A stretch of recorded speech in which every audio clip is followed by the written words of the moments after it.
علی المرتضیٰ رضی اللہ تعالیٰ عنہ فرماتے تھے کہ اگر اللہ رب العزت نے اس امت کو عذاب دینا ہوتا تو اس کو اللہ تعالیٰ سورہ اخلاص اور رمضان کا مبارک مہینہ عطا نہ فرماتے۔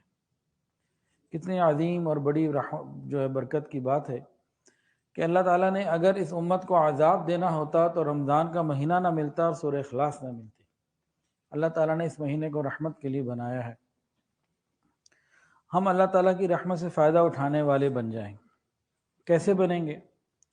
اس کا ایک طریقہ تو یہ ہے کہ ہم افطاری اور سحری ذرا کم کریں۔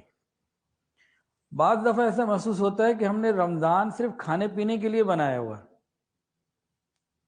عورتیں گھنٹوں کھانے پینے کی تیاریوں میں لگی ہوتی ہیں، سحری کی تیاری میں بھی اور افطاری کی تیاری میں بھی دن کے کئی گھنٹے سحری اور افطاری کی کھانے پینے کی تیاریوں میں لگ جاتے ہیں۔ یہ رمضان منانے کا طریقہ ہمارا غلط ہے۔ غور کریں، ایک آدمی اگر بھوکا ہو اور کمزور ہو، ایک چھوٹا بچے کی مثال ہے، چھوٹا بچہ کمزور بھی ہو اور بھوکا بھی ہو، بتائیں اس کی ماں کو اس پہ کتنا ترس آئے گا؟ آئے گا کہ نہیں آئے گا؟ اب ہم روزے سے بھی ہوں اور سحری بھی کم کھائی بھی ہو، اب افطاری کے وقت جو ہماری حالت ہوگی نا، کمزوری کی وجہ سے اور سحری بھی کم تھی، اس وقت جب اللہ سے مانگیں گے اللہ ہماری حالت کو دیکھ کر ہم پر رحمت فرما دیں گے۔ ہم نے تو سحری ڈٹ کے کھائی ہوتی ہے افطاری تک، اچھا خیر جتنا بھی ڈٹ کے کھا لیں افطاری تک بھوک لگی جاتی ہے، لیکن اگر ہم اللہ کی رحمت کو لینا چاہیں تو بھئی صحابہ کرام نبی علیہ السلام کی زندگی میں کیا ملتا ہے؟ بعض مرتبہ 1 2 3 کھجور کھا کے سحری کر لی، پانی سے روزہ کھول لیا، اگلے دن پھر سحری کر لی۔ اسی طرح ایک بزرگ تھے، وہ آدھی روٹی سحری میں کھاتے تھے تاکہ افطاری کے وقت کمزوری کی حالت اللہ کو نظر آئے، میں اللہ کے سامنے کمزور ہاتھوں سے، کمزور زبان سے، کمزور لہجے سے پکار رہا ہوں اللہ کو۔ لینے کا طریقہ ہے نا، ہمیں لینے کا طریقہ نہیں آتا۔ جیسے فرمایا نا دعا مانگتے ہوئے رویا کرو، بھائی رونا نہیں آ رہا تو کیا کرو؟ فرمایا رونے کی شکل بنا لو، تو یہ بھی تو ایک شکل ہی بنانی ہے نا۔ تو ہم اللہ تعالیٰ کی رحمتوں کو کھینچنے والے بنے۔ تو جو پیٹ بھرے ہوتے ہیں نا، یہ رحمتوں کو اتنا نہیں کھینچ سکتے جتنا انسان بھوک کے اندر اللہ تعالیٰ کی رحمت کو لے سکتا ہے۔ پھر جتنا بھوکا ہوگا اتنی انوارات کی، فیوزات کی جو بارش ہے وہ زیادہ ہوگی، پیٹ بھرے پہ کم ہوتی ہے۔ تو اس طرح کا بھی اس دفعہ ہم روزہ رکھیں۔ اچھا، امام ربانی مجدد الفسانی رحمۃ اللہ نے فرمایا کہ انسان رمضان جیسا گزارے گا اگلا سال ویسا گزرے گا اس کا اپنا۔ اور آج کی ریسرچ بھی یہ بتاتی ہے، کوئی عادت کو بدلنا ہو نا، یا کسی بری چیز کو چھوڑنا ہو، کسی عادت کو ختم کرنا ہو، کوئی نئی چیز ہے، تو اس کے لیے بعض ریسرچ یہ کہتی ہے کہ 21 ڈیز 21 دن بہت ہیں، اور کچھ کہتے ہیں 1 مہینہ بہت ہے۔ 1 مہینہ عادت کو بدلنے کے لیے بہت ہے، اور یہ اللہ نے 1 مہینہ دیا اور ہر سال دیا۔ دیکھیں ہمارے اندر اگر حسد ہے یا جھوٹ ہے یا نگاہوں کی بد پرہیزی ہے یا تکبر ہے یا بخل ہے، کوئی بھی برائی ہے، اگر ہم آج تک ہر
ہوتے ہیں لوگ کہتے ہیں شیطان تو قید ہے، پھر گناہ کیوں ہو رہے ہیں؟ ہمارا نفس، ہم نے اس کو اتنا موٹا کر لیا ہے، کھلا کھلا کے اتنا موٹا کر لیا ہے کہ اب یہ رمضان میں بھی نافرمانی نہیں چھوڑتا۔ اب نفس کا علاج کیا ہے؟ وہ بھوک ہے۔ ایک روایت میں، ایک کتاب میں پڑھی یہ بات کہ جب اللہ تعالیٰ نے نفس کو بنایا، اس کو بلا کے پوچھا تو کون ہے، اور تو کون ہے اور میں کون ہوں؟ کہا انتا انتا، انا تو ہے، میں ہوں۔ پھر 1 سال اس کو جہنم میں ڈال دیا، 1000 سال۔ پھر اس کو بلایا، ہاں بھائی میں کون، تو کون؟ کہا انتا انتا، انا آپ ہیں، میں ہوں۔ پھر 1 سال ٹھنڈ، 1000 سال جو ہے وہ جہنم کے اندر ایک ایریا ہے زمہریر، جہاں سردی کی شدت کا عذاب ہوتا ہے، وہاں ڈال دیا۔ پھر 1000 سال سزا دے کے باہر نکالا، ہاں بھائی تو کون، میں کون؟ کہا انتا انتا، انا آپ ہیں، میں ہوں۔ پھر کہتے ہیں کہ اس کو 1000 سال بھوکا رکھا۔ 1000 سال کے بعد جب اس سے پوچھا، ہاں بھائی تم کون، میں کون؟ اللہ تعالیٰ نے پوچھا، بھائی تو کون، میں کون؟ میں کہا اللہ تو رب ہے، میں کیا ہوں، میں تو کچھ بھی نہیں۔ ایک اللہ والے بھوک کے فضائل بیان کر رہے تھے۔ آپ کہیں گے موضوع رمضان اور فضائل، باتیں بھوک کی ہو رہی ہیں۔ ایک اللہ والے بھوک کے فضائل بیان کر رہے تھے، بھوک سے یہ ملتا ہے، یہ فائدہ، یہ کسی نے کہا بھوک بھی کوئی ایسی چیز ہے جس کے فائدے بیان ہو؟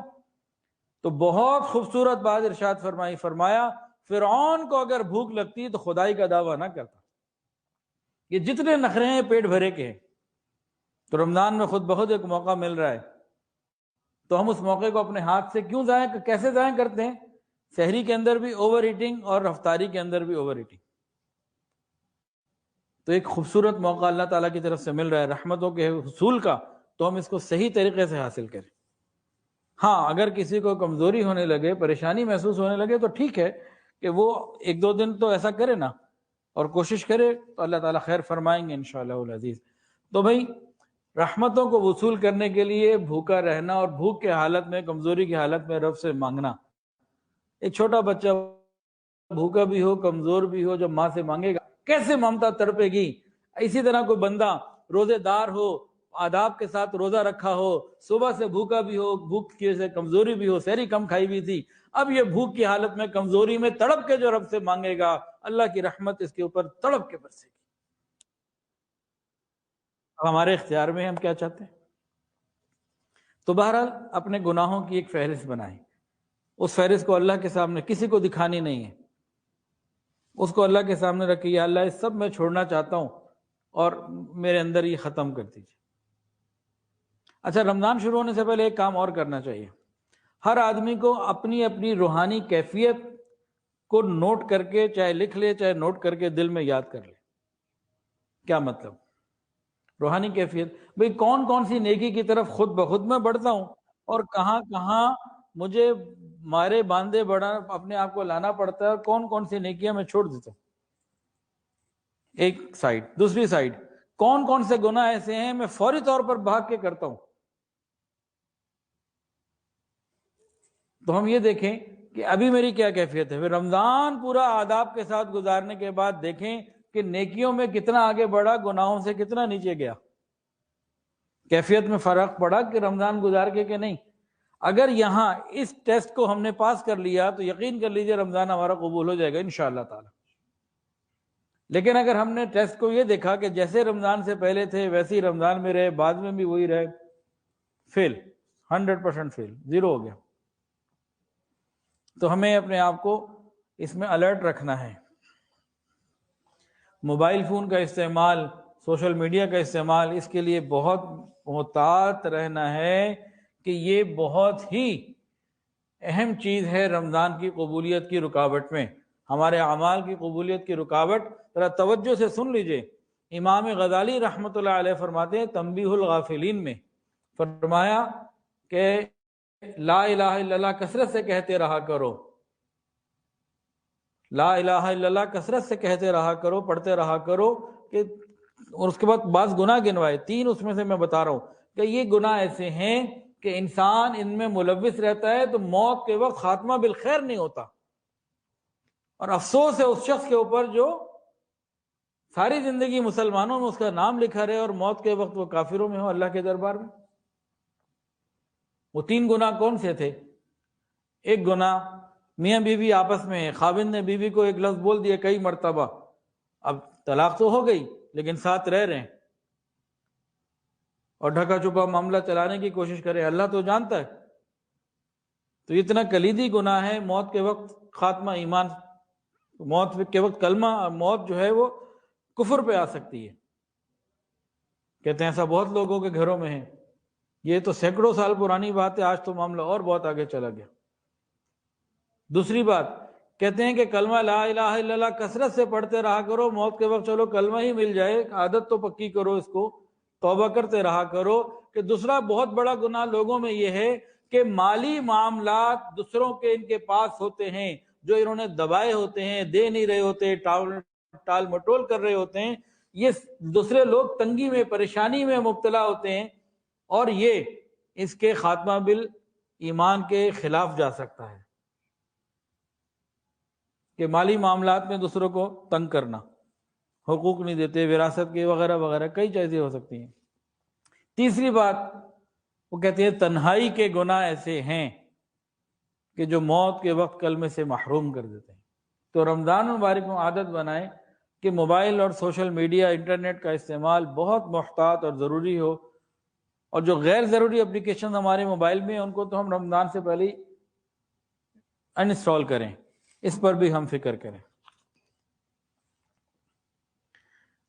شریعت کا ایک اور بہت خوبصورت اصول ہے نیکی کے کام میں جلدی کرنا۔ تو رمضان آنے والا ہے تو رمضان کی تیاری کے لیے ابھی سے لگ جائیں۔ گزشتہ بیان جو ہوا تھا وہ سارے کا سارا اس پہ تھا کہ رمضان آنے سے پہلے ہم نے رمضان کی تیاری پوری کرنی ہے، ورنہ رمضان اچھا نہیں گزرے گا بغیر تیاری کے۔ اگر رمضان گزارا، حدیث کے اندر بھی اس طرح کا مفہوم آتا ہے نا کہ نیک کاموں میں جلدی کیا کرو بھائی، کیا موت کا انتظار ہے، یا فقر کا انتظار ہے، یا بیماری کا انتظار ہے، یا کسی مصیبت میں مبتلا ہونے کا انتظار ہے، یا قیامت کا انتظار ہے، کہ دجال کا، کس چیز کا انتظار ہے؟ تو نیکی کے کام میں جلدی کرنی چاہیے، آگے بڑھنا چاہیے۔ اللہ تعالیٰ مجھے اور آپ کو، ہم سب کو ان تمام چیزوں کی توفیق عطا فرمائے۔ تو رمضان کے حوالے سے ہم نے بہت زبردست تیاری رکھنی ہے۔ ہمارے اکابرین کے اندر ایک بہت اہم بات تھی ایک زمانے میں، اب تو وہ بات نہیں رہی ہمارے ہاں۔ کسی شخص کی بزرگی کا معیار، ایک زمانہ رہا ہے سلف صالحین میں، کسی شخص کی بزرگی کا معیار جانچنا ہوتا تھا تو وہ یہ دیکھتے تھے اس شخص نے اپنی زندگی میں کتنے رمضان المبارک گزارے ہیں۔ پتہ لگتا ہے اس نے تو 40 گزار لیے، 30 گزار لیے، 50 گزار لیے، کہتے ہو اس کا مقابلہ ہم نہیں کر سکتے، ہم نے تو 25 گزارے، اس نے تو 40 گزارے، ہم نے تو 10 گزارے، اس نے تو 40 گزار لی۔ رمضان المبارک کو وہ بزرگی کا معیار سمجھتے تھے۔ اور کیا اس رمضان کی شان ہے کہ آقا صلی اللہ علیہ وآلہ وسلم رمضان آنے سے 2 مہینے پہلے سے دعائیں مانگ رہے ہیں، اللہ برکت عطا فرما دینا اور ہمیں پہنچا دینا رمضان تک۔ یہ برکت کس چیز میں؟ صحت میں، حافظے میں، عزت میں، مال میں، اولاد میں، کاروبار میں، ہر چیز میں برکت۔ کب ملے گی؟ جب ہم واقعتاً ان کاموں کو کریں گے جو رمضان کے شان کے لائق ہیں۔ رمضان المبارک میں حدیث کے اندر آتا ہے اللہ تعالیٰ ہمیں دیکھتے ہیں کون آگے بڑھتا ہے۔ کلاس کے اندر بچے ہوتے ہیں نا، تو ہر ایک کی خواہش ہوتی ہے کہ میں پوزیشن ہولڈر بنوں، میرے نمبر سب سے زیادہ ہوں، میں سب سے زیادہ اچھا کام کروں۔ بالکل یہی ماحول سمجھنے کے لیے اللہ تعالیٰ ہم سب کو دیکھتے ہیں کون نیکی میں آگے بڑھتا ہے۔ یہ تنافس، یہ سبقت کرنا، نیکی میں آگے بڑھنا، یہ اللہ تعالیٰ دیکھ رہے ہوتے ہیں، اور ہمیں دکھانا چاہیے۔ جب اللہ تعالیٰ کہہ رہے ہیں میں یہ دیکھ رہا ہوں تو پھر ہمیں دکھانا چاہیے۔ صحابہ دکھاتے تھے، وہ دین کا مزاج سمجھے ہوئے تھے۔ مشہور ترین حدیث ہے، ہم سب نے بار بار سنی ہوگی، اور ہر سال رمضان میں اس کو ہم سنتے ہیں، دوبارہ پھر ہم اس کو سن رہے ہیں۔ نبی علیہ السلام کے بارے میں حضرات صحابہ کرام رضوان اللہ تعالی علیہم اجمعین فرماتے تھے کہ جب بھی رمضان المبارک کا مہینہ آتا تو ہم نبی علیہ السلام کے اندر 3 باتوں میں اضافہ دیکھتے۔ کتنی باتوں میں؟ 3 باتوں میں اضافہ محسوس ہوتا۔ پہلی بات، نبی علیہ السلام عبادت میں بہت زیادہ کوشش اور جستجو کرتے، بہت زیادہ عبادت کرتے۔ حالانکہ بغیر رمضان کے بھی آپ کی عبادت ایسی تھی کہ پاؤں مبارک میں ورم آ جاتا تھا، اتنی دیر تہجد کے لیے کھڑے رہتے۔ ایک صحابی کہتے ہیں، غیر رمضان کا واقعہ، سنیے، فرماتے ہیں کہ نبی علیہ الصلوۃ والسلام تہجد کے لیے کھڑے ہوئے تو میں نے سوچا میں بھی حصول برکت کے لیے پیچھے کھڑا ہو جاتا ہوں۔ نبی علیہ الصلوۃ والسلام نے نیت باندھی اور جناب سورہ فاتحہ کے بعد سورہ بقرہ کی تلاوت شروع کر دی، پڑھ رہے ہیں، تلاوت چل رہی ہے۔ کہتے ہیں کہ میرے دل میں آیا کہ 100 آیات جب ہو جائیں گی آپ پہلی رکعت کا رکوع کر لیں گے۔ وہ 100 آیات ہو گئی، رکوع نہ ہوا، اب تلاوت آگے بڑھ رہی ہے۔ تو کہتے ہیں میرے دل میں آیا کہ جب 200 آیتیں سورہ بقرہ کی ہو جائیں گی تب تو رکوع ہو ہی جائے گا پہلی رکعت کا۔ اب وہ 200 بھی ہو گئے، رکوع نہ ہوا، تلاوت آگے چل رہی ہے۔ فرماتے ہیں اچھا سورہ بقرہ 2.5 سپارے کی 286 آیات کی صورت ہے، جب سورہ بقرہ مکمل ہو جائے گی 2.5 سپارے پہ تو پہلا رکوع ہو ہی جائے گا۔ اب سورہ بقرہ مکمل ہو گئی، نبی علیہ السلام نے آل عمران شروع کر دی، سورہ آل عمران اب پڑھ رہے ہیں۔ تو کہتے ہیں میرے دل میں خیال آیا کہ سورہ آل عمران مکمل ہونے میں تو رکوع ہو ہی نہیں جانا ہے، اب اس کے بعد کیا ہوگا بھائی؟ سورہ آل عمران مکمل ہو گئی، نبی علیہ السلام نے سورہ نساء شروع کر دی۔ پھر سورہ نساء مکمل ہونے کے بعد 5.25 پارے پہلی رکعت میں مکمل کرنے کے بعد پہلی رکعت کا رکوع کیا۔ تو عام دنوں میں یہ عبادت تھی، تو رمضان میں صحابہ فرماتے ہیں اضافہ محسوس ہوتا تھا، وہ کیا ہوگا پھر؟ تو ہم بھی اگر چاہیں کہ ہماری عبادات میں اضافہ ہو تو ہمیں آج پلاننگ کرنی ہوگی تاکہ رمضان میں ہم فری ہو جائیں باقی کاموں سے، تو عبادت پہ وقت زیادہ دے سکیں۔ اچانک سے کچھ نہیں ہو جانا کہ جی اعلان ہوا چاند آ گیا رمضان کا، ہم ٹھیک ہو گئے، ہم ایک دم ہمارے معمولات نہیں، سونے جاگنے کے اوقات، ان سب کو ہمیں پہلے سے پلان کرنا ہوگا۔ دوسری بات، نبی علیہ السلام رمضان کے مہینے میں خوب دل کھول کر اللہ کے راستے میں خرچ کیا کرتے تھے، غریبوں پہ خرچ کرنا، رشتہ داروں کو دینا، دل کھول کے کیا کرتے۔ کبھی ہم بھی دل کھول لیں، چلو اسی رمضان میں کھول لیں، ایک ہی رمضان کے لیے نیت کر لیں، ہر سال کی نیت کرنا مشکل، اگر ہو اس سال تو کر ہی دیں دل کھول کے۔ اب ہر آدمی کا اپنا اپنا ایک بجٹ ہے اور ایک وسعت ہے، اپنی وسعت کے اندر رہتے ہوئے دل کھول کے خرچ کریں، پھر دیکھیں اللہ کیسے عطا فرماتے ہیں۔ رسول اللہ صلی اللہ علیہ وآلہ وسلم نے ارشاد فرمایا، قسم کھا کے ارشاد فرمایا کہ اللہ کے راستے میں مال خرچ کرنے سے مال کم نہیں ہوتا۔ تو کم نہیں ہونا، واپس آنا ہے، سارا واپس آنا ہے۔ میں الحمدللہ خود کاروباری آدمی ہوں، تو چلیں چھوڑیں، چلو بعد میں بتا دیں گے، بیان کے بعد پوچھ لیجیے گا۔ تو بہرحال اللہ کے راستے میں خرچ کرنے سے کبھی کم نہیں ہوتا۔ اب کئی لوگ آتے ہیں پوچھتے ہیں، کاروباری ہونے کی وجہ سے کاروبار کے مشاورت کے لیے آتے ہیں، تو مختلف لوگوں کو مشاورت دے دیتا ہوں۔ تو اس میں ایک یہ ہوتا ہے کہ صدق اور امانت کے علاوہ معاملات کی صفائی کے ساتھ ساتھ اللہ تعالیٰ کو بھی پارٹنر بنا لو۔ آج بھی میں ایک جگہ بیٹھا ہوا تھا، صبح 9:30 بجے کے قریب ایک جگہ گیا میں، تو بات چیت ہو رہی تھی، تو وہاں کسی کا ذکر ہوا، تو ان صاحب نے اپنی سیل کا 2%، جو چیز سیل کی پیسے آ گئے نا، جو پیسے آتے ہیں اپنی ہر سیل کا 2% وہ اللہ کے راستے میں خرچ کرتے، کام بڑھتا چلا جا رہا ہے۔ ایک طے کر لیا کہ بھی جو میرے پاس ٹرانزیکشن ہوگی، اب ہر آدمی کا نفع اپنا ہوتا ہے، ایک آدمی کام کرتا ہے اس کا نفع ہی 1% ہے، وہ کیسے دے گا؟ تو کوئی نہ کوئی ترتیب ہو، اپنی سیل میں پرسنٹیج لگا لیں، یا اپنی پروفٹ کے اندر 1%، جو بھی میں نے پورا مہینہ کمایا اس کا اتنا پیسے میں نے اللہ کے راستے میں دینے، یہ کاروبار بڑھتا چلا جائے گا۔ جس آدمی کو یہ پریشانی ہو جائے نا میرا کاروبار کم ہو رہا ہے، وہ اللہ کے راستے میں خرچ کرنا بڑھا دے، کم نہیں ہوگا کبھی۔ تجربہ کر کے دیکھ لیں، اس میں کوئی ایشو ہے ہی نہیں، سیدھی بات ہے، 2 + 2 = 4۔ اسی طرح جو اللہ کے راستے میں خرچ کرے گا اس کا نہ مال کم ہوگا نہ کاروبار کم ہوگا۔ نبی علیہ السلام کرتے تھے، تو رمضان میں تو دل کھول کے کریں۔ کن کو دیں؟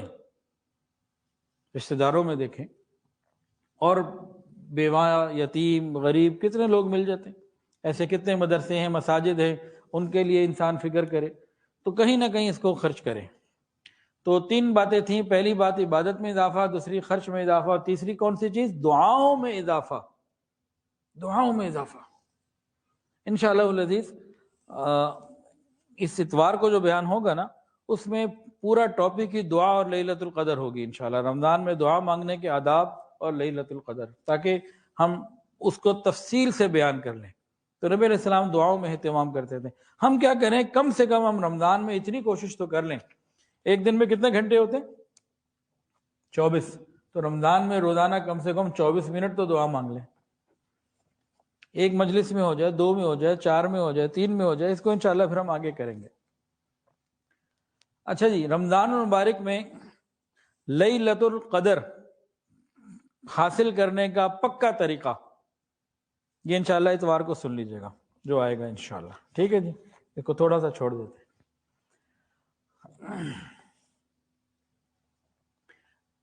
4 کام جو رمضان میں کر لے گا نا، تو آپ سمجھ لیجئے کہ انشاءاللہ تعالیٰ اس کی مغفرت ہو جائے گی۔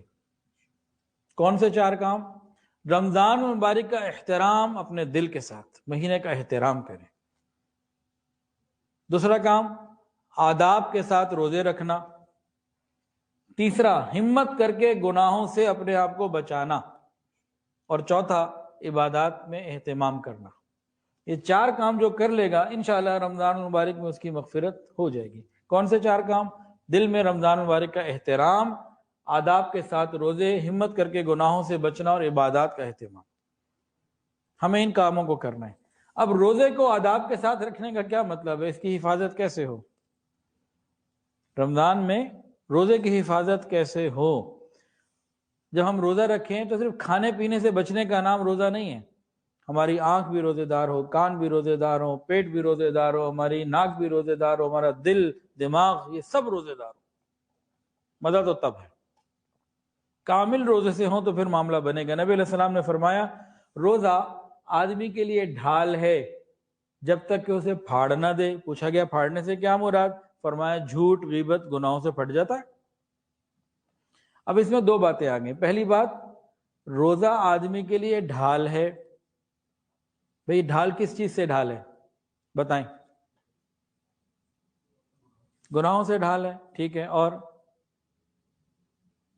روزہ ڈھال ہے، روزہ اللہ تعالیٰ کی ناراضگی سے ڈھال ہے، روزہ یہ خوف کی حالت سے ڈھال ہے، روزہ فقر سے ڈھال ہے، روزہ فکروں سے ڈھال ہے، روزہ جہنم کی آگ سے ڈھال ہے، قبر کے عذاب سے ڈھال ہے، قیامت کی سختیوں سے ڈھال ہے، ہر بری چیز سے ڈھال ہے یہ۔ تو روزہ ڈھال ہے۔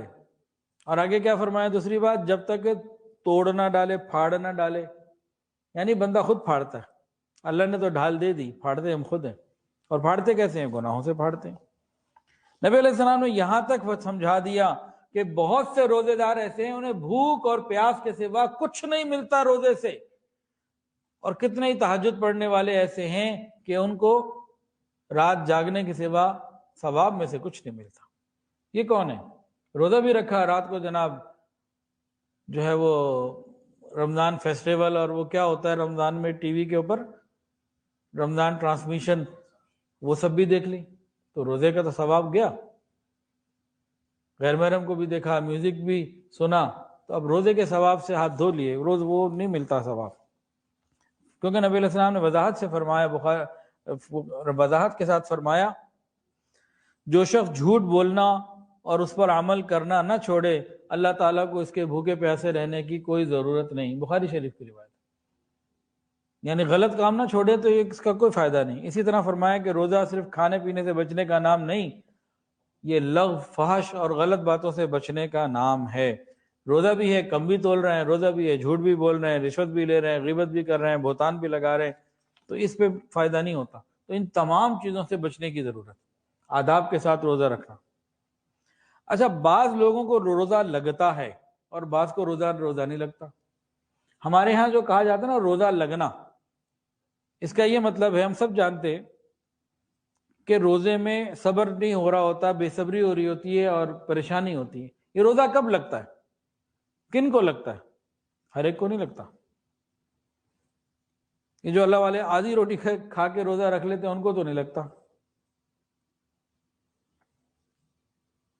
حدیث سے جو ثبوت ملتا ہے وہ یہ ہے، جو نیکی، تقوی اور پرہیزگاری کے ساتھ روزہ رکھتے ہیں ان کو روزہ نہیں لگتا، ان کے لیے آسانی ہوتی ہے، روحانی طور پر اللہ ان کو ہمت دیتے ہیں۔ اور جو روزہ رکھ کے بھی نافرمانیوں میں ڈوب جاتا ہے اس کو بھی روزہ لگتا ہے۔ نبی علیہ السلام کے زمانے میں 2 عورتوں نے روزہ رکھا، اتنی بھوک سے نڈھال ہو گئی کہ مرنے کے قریب ہو گئی۔ نبی علیہ السلام کو بتایا گیا، آپ نے بلوایا، کہا قے کرو، پیالے میں قے کی تو اندر سے نہ خون، گوشت، پیپ، اس طرح کی چیزیں نکلی۔ ایسی چیزیں تو قے میں کبھی نہیں نکلتی۔ نبی علیہ السلام نے فرمایا یہ غیبت کر رہی تھی، یہ دوسروں کا گوشت کھا رہی تھی، وہی باہر نکلا۔ تو یہاں سے علماء فرماتے ہیں کہ روزہ اگر آداب کے ساتھ رکھیں گے تو نہیں لگے گا، روزے میں گناہ ہوں گے تو روزہ لگے گا۔ تو اس لیے اچھے واقعات کیوں پیش آئے؟ تاکہ مثال بنے اور ہم عبرت حاصل کریں اور ہم ٹھیک ہو جائیں۔ تو روزے کی حفاظت کرنا، آداب کے ساتھ روزہ رکھنا، 4 باتیں تھیں نا، روزے آداب کے ساتھ رکھنا، اور دوسری بات رمضان مبارک کا احترام کرنا۔ ایک کتاب ہے نزہۃ المجالس، اس میں ایک عجیب واقعہ لکھا ہوا ہے۔ ایک مجوسی تھا، آگ کو پوجنے والا، تو اس کا انتقال ہو گیا۔ شہر کے ایک بڑے عالم دین نے اس مجوسی کو جنت میں ٹہلتے ہوئے دیکھا کہ جنت میں مزے کر رہا ہے، خواب میں۔ بڑا حیران، کیا تم وہ مجوسی نہیں ہو؟ کہا ہاں میں مجوسی تھا۔ تم جنت میں کدھر آ گئے بھائی؟ کہنے لگے کہ اللہ تعالیٰ کو میرا ایک عمل پسند آ گیا، اور موت کے وقت اللہ تعالیٰ نے جس فرشتے کو روح نکالنے کے لیے بھیجا، اس نے پہلے مجھے کلمہ پڑھایا، پھر روح نکالی، اور سیدھا جنت میں۔ بھائی وہ کون سا عمل تھا؟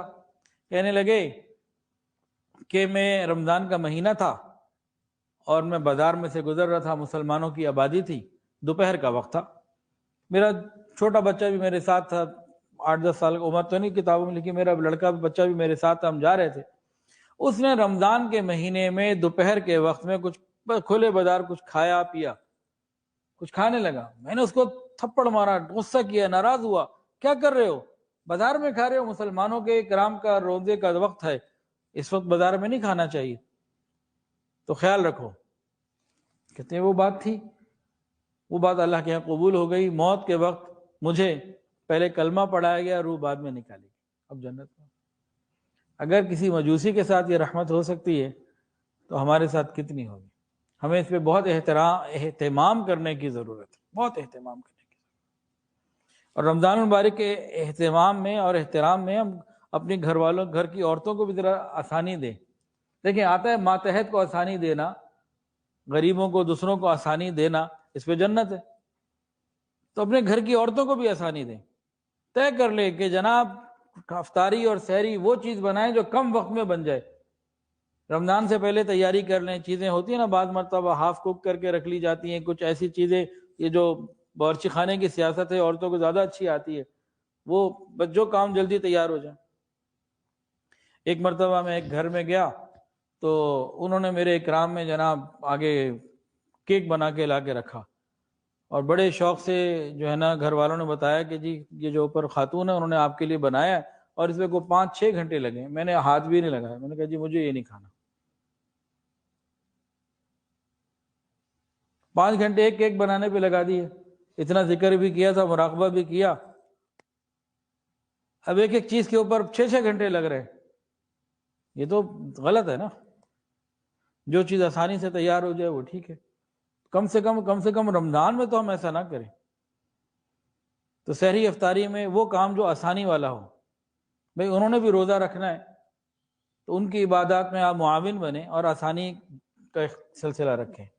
اچھا جی، عبادات کی کثرت یہ بھی مطلوب ہے۔ اب عجیب بات ہے کہ رمضان میں شیاطین تو قید کر دیے گئے، لیکن ہم سے عبادت نہیں ہوتی، رکاوٹ ہے۔ کیا چیز رکاوٹ ہے؟ ہمارا نفس۔ اور یہ بھوک سے، جیسے پہلے بات ہوئی، بھوکا رہنے سے یہ سیدھا ہوتا ہے۔ ہم نے اپنے آپ کو عبادت کے لیے تیار کرنا ہے کہ ہمیں کرنی ہے عبادت۔ ہمارا یہ جسم دنیا کے لیے کتنی دفعہ تھکا ہے اور راتوں کو جگا ہے، اگر میں سب سے پوچھ لوں کہ تعداد بتائیں تو کوئی نہیں بتا سکتا۔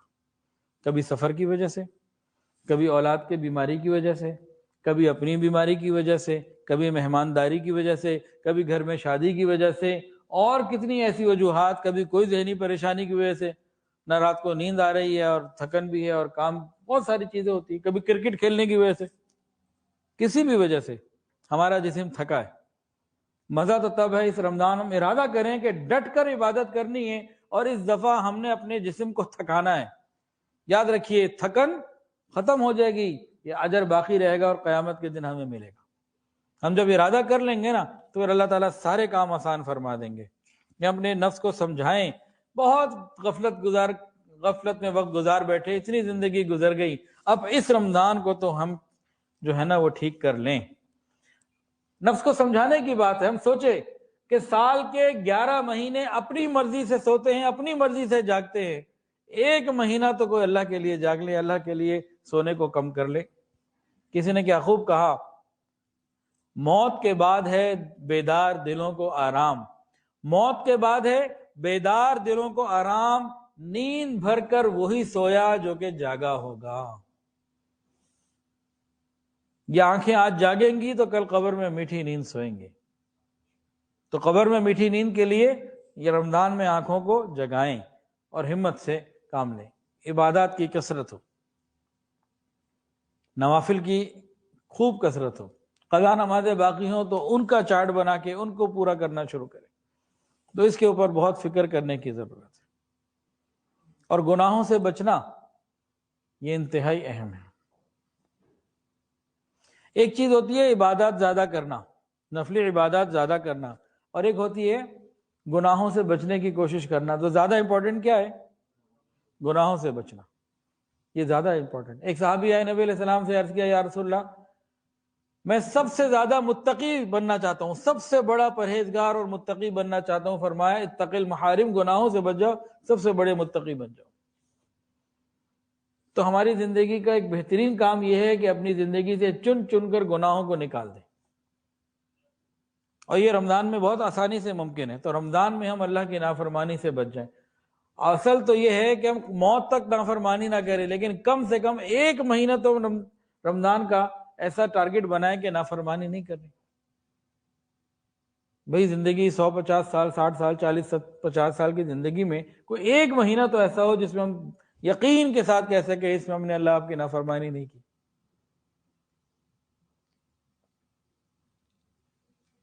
اللہ پاک ہمیں اس کی ہمت اور توفیق عطا فرمائے.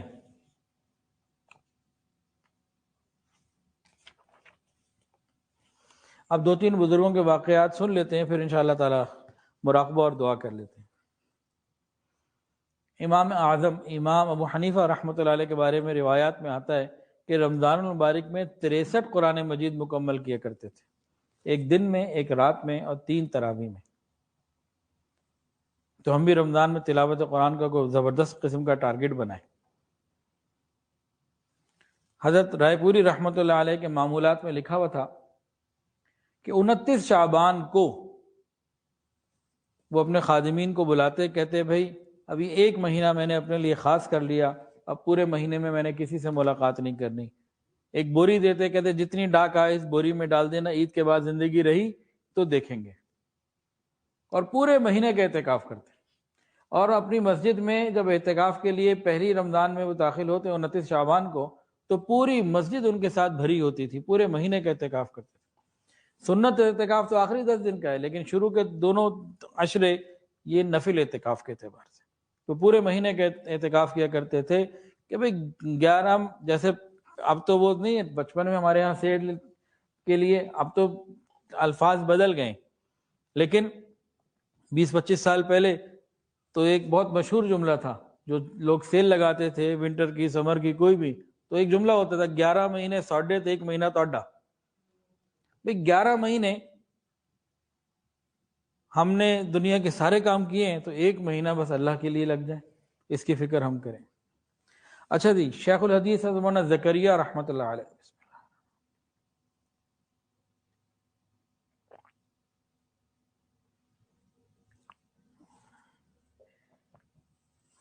شیخ الحدیث حضرت مولانا زکریہ رحمۃ اللہ علیہ وہ فرماتے ہیں کہ میں رمضان ایسے گزارتا جیسے اکابر گزارتے تھے، اس کی کوشش کرتا. نوافل کی بھی کثرت ہوتی اور تلاوت کی بھی کثرت ہوتی. فرماتے ہیں کہ میرا ایک جاننے والا مجھ سے رمضان میں ظہر کے بعد ملنے آ گیا. اس کو میرے معمول کا پتہ نہیں تھا. میں بیٹھا ہوا تو آ گیا، بیٹھ گیا، میں قرآن مجید پڑھ رہا تھا، اس کے ذہن میں سے ہوگا کہ بھئی یہ مکمل کر کے مجھے مل لیں گے. میں پڑھتا رہا حتیٰ کہ عصر کی اذان ہو گئی. میں مسجد چلا گیا اور نماز پڑھ کے آ کے فوراً پھر قرآن مجید کھول لیا، پھر پڑھنے لگا. اس نے کہا چلو اب مجھ سے ملتے ہیں، مجھ سے کوئی بات کرتے ہیں. میں پڑھتا ہی رہا. تو عصر کے بعد بھی جب خاصا وقت گزر گیا نا، کہنے لگا رمضان تو ہمارے ہاں بھی آوے، رمضان تو ہمارے ہاں بھی آوے، پر یوں بخار کی طرح نہ آوے.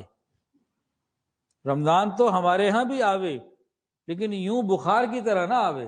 ان کو تو رمضان کا بخار ہی چڑھ گیا. یعنی وہ اتنی عبادت کرتے تھے کہ گویا کہ محسوس ہوتا کسی دیکھنے والے کو کہ رمضان کا بخار چڑھ گیا. تو کوئی ایک رمضان ہم بھی ایسا ہمت کر کے گزارے. حضرت شیخ الہند حضرت مولانا محمود الحسن رحمۃ اللہ علیہ پیرانہ سالی میں، بڑھاپے میں، آخری زمانے کے جو رمضان تھے کیسے گزارے انہوں نے. ایک رمضان کا واقعہ ہے تو لکھا ہے کتابوں میں، ان کی عشاء کے بعد شروع ہونے والی تراویح سحری کے تھوڑی دیر پہلے مکمل ہوتی ہے، بس سحری کا وقت باقی رہتا. ان کی تراویح سحری کے وقت مکمل ہوتی. کرتے کیا تھے، مسجد میں نماز پڑھتے، پھر ایک قاری صاحب آ جاتے اور ان کو کمرے میں قرآن سناتے اور ساری رات قرآن سنتے رہتے، ساری رات قرآن سنتے رہتے. سحری کے وقت میں وہ مکمل ہوتے، دعا کرتے یا سحری کرتے، ادھر سے فجر کے لیے چلے جاتے. بڑھاپا تھا. اب 5-7 راتیں جب ایسی گزری نا تو نقاہت آ گئی، کمزوری آ گئی. تو گھر والوں نے کہا حضرت ایک دن بیچ میں ریلیکس کر لیں، ایک رات 3-4 گھنٹے سو جائیں، پھر اس کے بعد دوبارہ کر لیجیے گا. کہاں پتہ نہیں میرا آخری رمضان ہو، پھر کیا معاملہ ہو. منع کر دیا.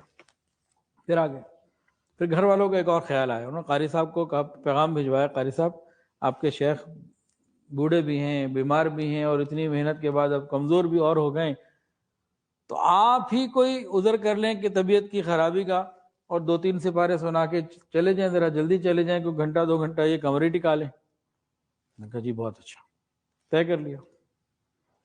اب عشاء کی نماز مسجد میں پڑھ کے جب یہ آئے، قاری صاحب نے کہا حضرت آج ذرا طبیعت میں کچھ نقاہت سی ہے، تو آج میں ساری رات نہیں پڑھوں گا، 2-3 سپارے پڑھ لیتے ہیں. پھر کہ ٹھیک ہے جی بالکل ٹھیک ہے.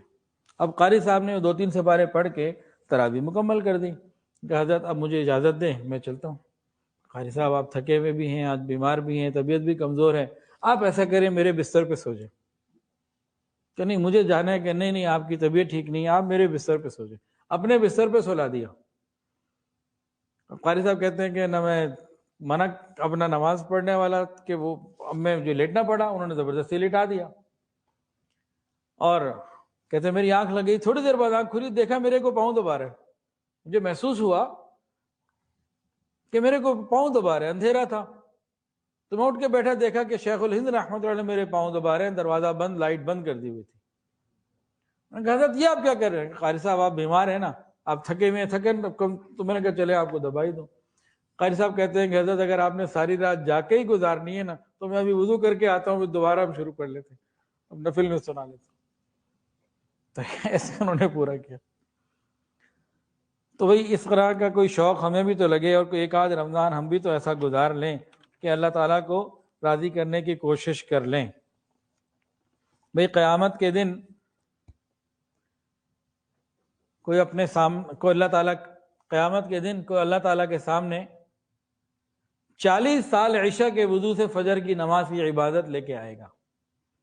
اس امت میں ایسے ایسے لوگ گزرے کہ 20 سال تک گناہ لکھنے والے فرشتے کو ان کے گناہ لکھنے کا موقع نہیں ملا.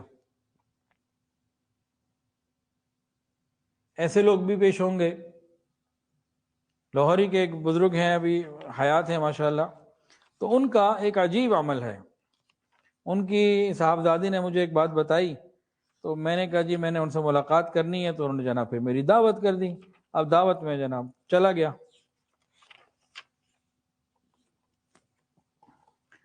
ایک عمل بتایا تھا جس کا سن کے میرے دل میں شوق پیدا ہوا کہ میں ان سے ملاقات کروں، ان سے دعا بھی کرواؤں، ان سے ملنے جاؤں. ان کے گھر چلے گئے. تو تو جس دن ان سے ملاقات ہوئی اس دن ان کی عمر تھی 81 سال، اور وہ مجھے کہنے لگے حضرت اب میں بوڑھا ہو گیا ہوں، کمزور ہو گیا ہوں، اب زیادہ تلاوت نہیں کی جاتی، بس تھوڑی کر لیتا ہوں، پورا نہیں ہو پاتا۔ بھائی تھوڑی سے کیا مراد ہے؟ پورا نہیں ہو پاتا کیا مطلب؟ کہ میں 21 سپارے روز پڑھ لیتا ہوں، اب قرآن مجید روزانہ ایک پورا نہیں ہو پاتا، کمزور ہو گیا ہوں، دعا کرے اللہ ہمت دے۔ 81 سال کا بوڑھا غیر رمضان میں 21 سپارے روز پڑھا کہ جی کئی سال ہو گئے، کمزوری ہو گئی ہے، ورنہ میں نے زندگی بھر ایک قرآن پاک روز مکمل کیا۔ تو یہ بھی تو قیامت کے دن اللہ کے حضور پیش ہوں گے، اور یہ تو ابھی زندہ ہیں، پرانے واقعات کی بھی بات نہیں، حاضر۔ ہم کیا اللہ کے حضور لے کے پیش ہوں گے؟ ہم تو قرآن مجید کا پیج کئی دن میں ایک دفعہ نہیں کھولتے، اور فیس بک کا پیج ایک دن میں کئی مرتبہ کھولتے ہیں، ہم تو یہ لے کے پیش ہوں گے۔ وہ کون سا دن ہے کہ فیس بک کا پیج ہم نہیں کھولتے اور قرآن مجید کا پیج پتہ ہی کوئی نہیں؟ تو ہمیں اس پہ ہمت اور فکر کرنے کی ضرورت ہے۔ ایسے ایسے لوگوں کی عبادات ہیں اور ایسے ایسی ماشاءاللہ ترتیب ہے، ہم حیران ہو جائیں۔ آج کل کے زمانے کی پرانی باتیں نہیں ہیں۔ اگر ہم تلاوت نہیں کر رہے اس کا یہ مطلب نہیں ہے کہ کوئی بھی تلاوت نہیں کر رہا۔ تو ہمیں ہمت کرنی ہے، اس رمضان میں رب کو منانا ہے انشاءاللہ العزیز۔ پھر یہ کوئی آپشنل نہیں ہے کہ رمضان اچھا گزارو یا برا گزارو، جو مرضی گزارو، نہ نہ نہ نہ، اچھا ہی گزارنے کی کوشش کرنی ہے۔ اگر کسی نے رمضان پایا اور اچھا نہ گزارا، نافرمانی کرتا رہا، تو پھر نبی علیہ الصلوۃ والسلام کی طرف سے بڑی سخت وعید ہے۔ ممبر پہ قدم رکھا، فرمایا آمین۔ صحابہ نے پوچھا یا رسول اللہ صلی اللہ علیہ وآلہ وسلم، یہ آمین آپ نے فرمایا تو تین باتیں تھیں، ان میں سے ایک کہ جبرائیل امین آئے تھے اور انہوں نے فرمایا برباد ہو جائے وہ شخص جس کو رمضان کا مہینہ ملے اور رمضان میں اپنی مغفرت اللہ تعالیٰ سے نہ کروا لے۔ تباہ و برباد ہو جائے وہ شخص جس کو رمضان کا مہینہ ملے اور وہ اپنی مغفرت نہ کروائے۔ میں نے کہا آمین۔ جبرائیل امین کی بد دعا بھی کوئی عام چیز نہیں تھی، اس کے اوپر نبی علیہ السلام نے مہر لگا دی، رحمت للعالمین نے مہر لگا دی۔ یہ پوائنٹ بھی سوچنے سے تعلق رکھتا ہے۔ دیکھیں، کسی ماں کے سامنے اس کے بیٹے کو کوئی بد دعا دے تو کیا ماں آمین کہے گی؟ ماں کبھی بھی آمین نہیں کہے گی۔ تو رحمت للعالمین جو ماؤں سے زیادہ رحمت کرنے والے ہیں امت کے اوپر، ہماری ماں ہمارے لیے اتنا نہیں روئی جتنا نبی علیہ السلام ہمارے لیے روئے۔ تو انہوں نے کیوں آمین کہہ دی؟ کوئی تو وجہ ہوگی۔ علماء نے فرمایا کہ رمضان کا مہینہ ایک ایک پل اتنی رحمت والا ہے کہ کوئی نیت ہی کر لے اپنے آپ کو ٹھیک کرنے کی، اللہ کی رحمت مل جاتی ہے، اس کی مغفرت ہو جاتی ہے۔ رحمت کے اتنے بہانے ہیں، اتنے انداز ہیں کہ کوئی کسی انداز میں آ جائے اللہ تعالیٰ اس کی رحمت فرما دیتے ہیں۔ یہ اگر کسی بھی طریقے سے رحمت کا اپنے آپ کو حقدار نہ بنا سکا تو اب اس کا تباہ ہو جانا ہی بنتا ہے۔ تو ایسا نہیں ہے کہ رمضان میں اچھا گزار لیا تو مغفرت ہو جائے گی، نہیں تو چلو خیر ہے، نہیں، خیر کوئی نہیں ہے، اس میں ہمت ہی کرنی ہے تاکہ ساری خیریں ملیں۔ اللہ تعالیٰ سے دعا ہے اللہ تعالیٰ مجھے، آپ کو، ہم سب کو اچھا رمضان ہمت کے ساتھ صحیح طریقے سے گزارنے کی توفیق عطا فرمائے۔ آج صبح مجھے ایک میسیج آیا کسی ملک سے، اسلامک ملک تھا، تو ان صاحب نے کہا کہ وہ آڈیٹر ہیں جو بڑی بڑی کمپنیوں کو آڈٹ کرتے ہیں، تو فرمانے لگے کہ انہوں نے میرا بیان کا چند مہینے پہلے سنا یہ فلسطین پہ بائیکاٹ کے حوالے سے کہ ہم بائیکاٹ کریں، تو کہتے ہیں کہ جب میں نے وہ سنا تھا تو میرے دل میں یہ تھا کہ اس سے کیا فائدہ ہوگا، کہہ تو رہے ہیں لیکن کیا ہو جائے گا بائیکاٹ، ان لوگوں کے پاس پیسہ اتنا ہے، سب کچھ ہے، یہ وہ، اس طرح کی باتیں دماغ میں آئیں، ان کے دل میں آئیں، جیسے اور بہت ہمارے اندر بھی آتی ہوں گی، یہاں بھی آتی ہوں گی۔ کہتے ہیں کہ ایک کمپنی کا جس کا میں 3.5 سال سے آڈٹ کر رہا ہوں، تو ابھی میں نے جنوری میں جب ان کو آڈٹ کیا تو وہ اسی طرح ایک ملٹی نیشنل کمپنی ہے جیسے میک ڈونلڈ، KFC اور اس طرح کے جو چینز ہیں، تو کہنے لگے کہ ان کی سیل اس علاقے میں 25% بمشکل رہ گئی، 75% پروڈکشن بند ہے۔ 4 بیلٹیں تھیں، 3 بیلٹ بند ہو گئی۔ پھر کہنے لگے کہ مجھے بڑی خوشی ہوئی اور آپ کی بات یاد آئی، پھر میں نے ایک اور کمپنی کا جو اسی طرح ملٹی نیشنل چین تھی اور بڑا نام انہوں نے لے کے بتایا کہ جی اس کی سیل بھی بہت زبردست طریقے سے نیچے ڈراپ ہوئی ہے. پھر کہتے ہیں میں نے کئی اور کا اب کرنا ہے، میرے شیڈیول میں ہوتی ہیں، تو یہاں پہ تو گراف اسی طرح ہے، بائیکاٹ کا بہت اثر ہوا اور وہ لوگ انتہائی پریشان ہیں. کہنے لگے ایک کمپنی والے نے تو یہ کہا کہ کووڈ کے بعد تو سروائیول نظر آ رہا تھا، اب تو سروائیول بھی ہمیں نظر نہیں آ رہا اگر مسلمان ڈٹے رہیں. یہ بات میں نے ہمارے ایک لاہور میں دوست سے ان کو بتائی آج، تو کہنے لگے کہ پاکستان میں بھی انہوں نے KFC کا بتایا، میک ڈونلڈ کا بتایا کہ یہاں بھی حال اسی طریقے سے ہے. تو یہ الحمدللہ اچھی بات ہے. تو ابھی اور زیادہ اس میں ہمت کرنے کی ضرورت ہے تمام چیزوں کا. اور ہاں یہ تو کھانے پینے کی چیزیں اور یہ سارا کچھ ہے. میں کراچی میں تھا کچھ دن پہلے، تو ایک نوجوان میرے پاس آیا، کہنے لگا جی آپ سارے کھانے پینے کی چیزوں کو اور ان چیزوں کی بائیک آؤٹ کا کہتے ہیں، یہ جو کیمبرج ہے جو اس کے امتحانات ہم لوگ دیتے ہیں اس کے بائیک آؤٹ کا آپ کیوں نہیں کہتے؟ تو میں نے کہا بیٹا آپ کی بات تو اچھی ہے، تو لیکن ان چیزوں کی طرف زیادہ، تو وہ مجھ سے ضد کرنے لگا کہ نہیں آپ کی بات ٹھیک نہیں ہے، وہ اپنی جگہ ہے یہ بھی کرے. تو خیر بات آئی گئی ہو گئی. پرسوں کی بات ہے جب میں گیا، پرسوں کہاں گیا تھا، کون سے شہر میں گیا تھا؟ نہیں اسلام آباد تو اس سے پہلے گیا تھا، چکوال. پرسوں میں کل صبح انشاءاللہ جلال پور پیر والا جانا ہے، تو پیر والے دن میں چکوال گیا تھا. چکوال سے واپسی پہ میرے ساتھ ایولون ہائی اسکول کے حضرات تھے، جاتے ہوئے بھی وہی تھے. کل صبح ان کے اسکول میں بیان ہے اور شام کو جلال پور پیر والا میں بیان ہے. وہ کہنے لگے کہ ہمارا اسکول کوئی بہت بڑا اسکول نہیں ہے، جو بڑے بڑے پاکستان میں اسکولز ہیں تو بڑی بڑی چینز ہیں اسکولز کی. کہنے لگے کہ ہمارے اسکول میں اس دفعہ کیمبرج کی جو فیس جمع ہوئی ہے وہ 2.25 کروڑ روپے ہے، اور یہ سال میں 2 دفعہ ہوتی ہے، 6 مہینے بعد دوبارہ ہوتی ہے. اور پاکستان میں 1500-2000 اسکول ہیں جو ہر سال وہاں پہ سال میں 2 مرتبہ فیس جمع کراتے ہیں، تو اربوں خربوں روپیہ سالانہ تو یہ نکل جاتا ہے. تو بہرحال جو جہاں جس طریقے سے کر سکتا ہو کرنا چاہیے. اللہ تعالی ہم سب پر رحمت فرمائے. وآخر دعوانا ان الحمدللہ. توبہ کے کلمات پڑھ لیجئے، جو بیعت کی نیت کرنا چاہیں بیعت کی نیت بھی کر سکتے ہیں. ساتھ ساتھ پڑھ لیجئے. بسم اللہ الرحمن الرحیم. لا الہ الا اللہ محمد الرسول اللہ. اشہد ان لا الہ الا اللہ واشہد ان محمدا عبدہ ورسولہ. استغفر اللہ ربی من کل ذنب واتوب الیہ. استغفر اللہ ربی من کل ذنب واتوب الیہ. استغفر اللہ ربی من کل ذنب واتوب الیہ برحمتک یا ارحم الراحمین. مراقبہ کر لیجئے، آنکھوں کو بند کر لیجئے، سروں کو جھکا لیجئے. یہ خیال کر کے بیٹھیے کہ اللہ کی رحمت آ رہی ہے، میرے دل میں سما رہی ہے، اور میرا دل کہہ رہا ہے اللہ اللہ اللہ.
لا الہ الا اللہ محمد رسول اللہ. دعا کر لیجیے. الحمدللہ رب العالمین، الحمدللہ رب العالمین، الحمدللہ رب العالمین، وصلی اللہ علی النبی الامی الکریم. ربنا ظلمنا انفسنا وان لم تغفر لنا وترحمنا لنکونن من الخاسرین. اللہ ہم آپ کے عاجز مسکین بندے ہیں. اللہ ظاہر میں بندے، حقیقت میں نہایت ہی گندے ہیں. یا اللہ ہمارے دلوں کی گندگیوں کو دور فرما، ہمارے سینوں کو اپنے نور سے منور فرما، ہمارے دلوں کو اپنی یاد سے آباد فرما.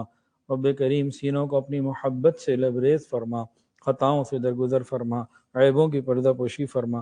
رب کریم اپنی رحمتوں کی پشت پناہی نصیب فرما. یا اللہ تمام حاضرین کی تمام دلی نیک جائز حاجات کو پورا فرما. یا اللہ رجب اور شعبان میں ہمیں برکتیں عطا فرما، عافیت سے رمضان عطا فرما، رمضان تک پہنچا دیجئے.